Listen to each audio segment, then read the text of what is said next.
One of the reasons I rant so much about all of the stupid dating advice out there and about these patriarchally packaged concepts of divine masculine, divine feminine energy is because I generally value good connection, like genuine connection between partners in a relationship. And I desire that for myself. I desire a man who truly sees me for me, and I want him to be someone that I would see too.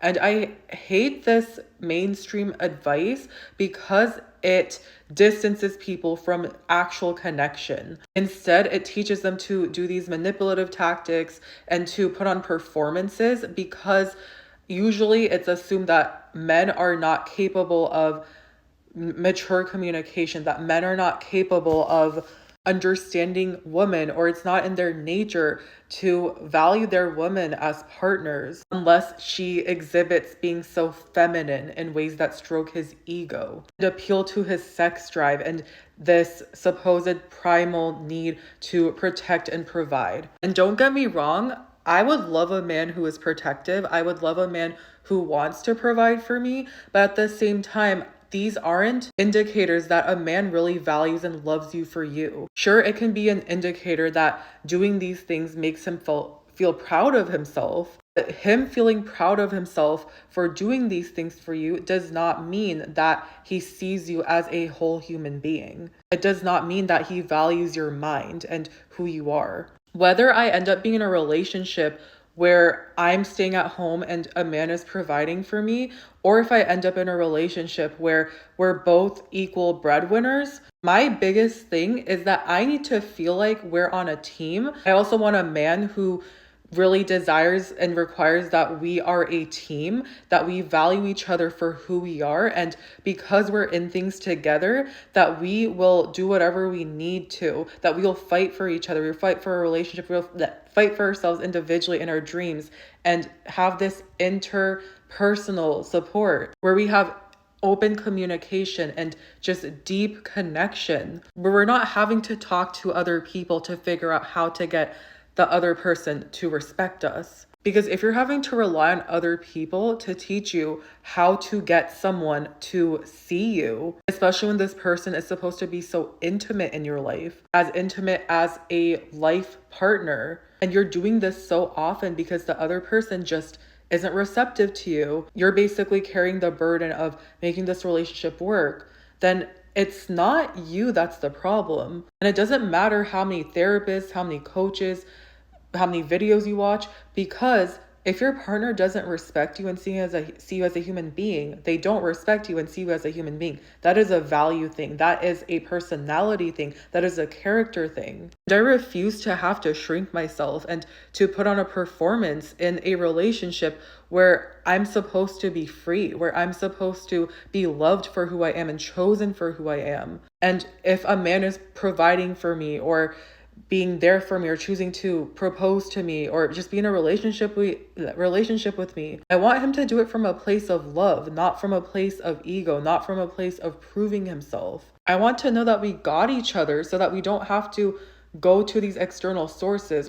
And couples therapy, I'm sure, is great, but if only one of us are adamant on it, then I don't want to do it. I would want my partner to be on board with it. I would want it to be something that we decide on together, because this relationship, this creating this safety is equally important to us. And honestly, it makes sense why this feminine, masculine, divine energy stuff rhetoric is so popular, why this dynamic of dominance versus submission is so popular online, especially because there's this continuous promoting of disconnection in relationships, because when there's that disconnection, there's unhappiness, there is unfulfillment, and then there is women who are giving so much money to these coaches, so much attention to these coaches in desperation of keeping their relationship together, in desperation of feeling some sort of connection that they've been craving for. These coaches prey on women's insecurities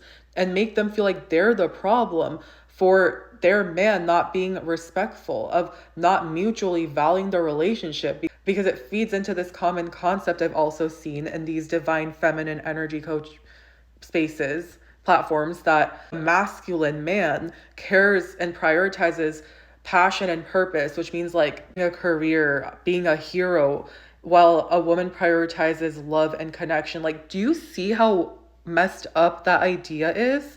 Love is not masculine, it's not feminine, or even if you do resonate with the concepts of feminine, masculine, it is a part of both. Like, love is a human thing, love is a soulful thing. And this idea that women excel at this naturally and therefore they should be responsible for making the relationship work, for holding the glue together, when women also have the desires of being seen, of being loved, and of giving love, but they're told not to give that love so freely, even if they are whole and secure in themselves, because it's always implied, right, that women who desire to openly be loving towards their male partner don't love themselves enough, and that is why the partner is repelled by her, because she needs to again be more feminine and like make herself more beautiful and put more energy into herself. They're literally gaslighting women left and right, telling them that they're insecure for wanting to be open. Remember that the more you keep people disconnected, the more you promote patriarchy, the more you normalize misogyny and paint it as empowerment. Another thing I see often circulating on social media is this message to women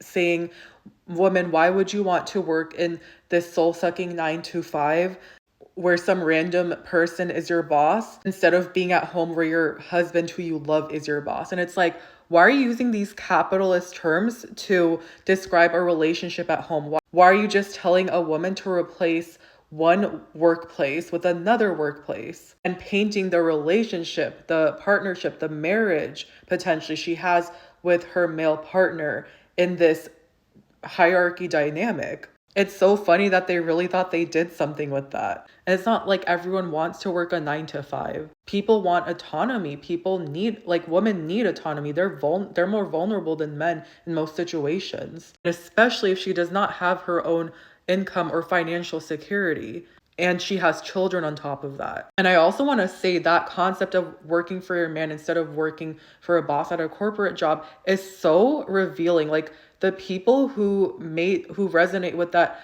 advice are telling on themselves, because you're just revealing that you see a woman, you see a wife as this servant of her husband, the servant of the home, instead of seeing her as a partner. And imagine if this saying was reversed, where men were told, husbands, why are you working at a 9 to 5 job instead of staying at home where you could be serving your wife or you could be providing for your wife? They totally neglect the fact that men aren't just working in the workplace to provide for their families. They're working to provide for themselves. They're working to pursue their own passions too, in many cases, where they get to feel this enjoyment of excelling in their own careers. So yeah, my main point is here that do not let dating advice deter you from the reality and the validity of true love, because true love is connecting, true love is mutually acknowledging, true love does not depend on hierarchies of domination and submission. And having a 50-50 household or having a traditional household is not reflective of whether a relationship is mutually respecting, because you could go 50-50 and still expect the woman to do the roles of homemaker and mother while the man gets to relax after his long work day. Or you could have a traditional dynamic where the woman is expected to work nonstop throughout the day because her homework is not real work. When you see your partner as an equal, you work on a team, you acknowledge all of the efforts they're putting in inside and outside of the home.